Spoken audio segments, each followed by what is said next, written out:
मुलाच्या स्कूलमध्ये स्टॉल लावण्याचा एक फायदा झाला, की माझी अवनीशी ओळख झाली, जिने मला सांगितलं, की एका ठिकाणी 2 दिवसासाठी स्टॉल लावायचा आहे आणि त्याची ₹300 फी आहे.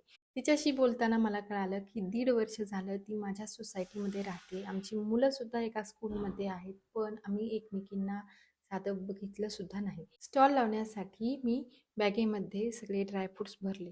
दिवसभर मी नाही, त्यामुळे दिवसभराचा स्वयंपाकही करून ठेवला. गेले 7 वर्ष मी या दिवसाची वाट पाहत होती, की मला बाहेर पडायचं आहे आणि काहीतरी करायचं आहे. आणि तो दिवस आला माझ्या महिन्याच्या सगळ्यात वाईट दिवशी. पण करायचं काय? एकदा ठरवलं की ठरवलं.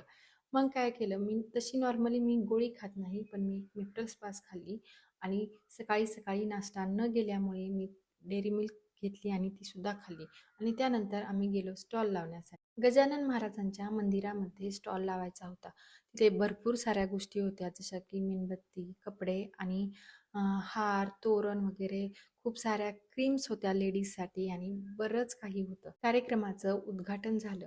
काही भाषणं सुद्धा झाली आणि त्यानंतर दिवसाची सुरुवात झाली. सगळ्यांनी छान स्टॉल लावून घेतले आणि कस्टमरची वाट बघायला लागले आणि दिवसभर एकही कस्टमर फिरकला सुद्धा नाही.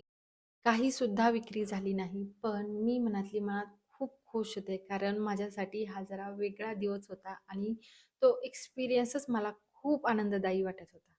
एक व्यक्ती आले, ज्यांनी माझ्याकडून बदाम आणि काजू घेतले.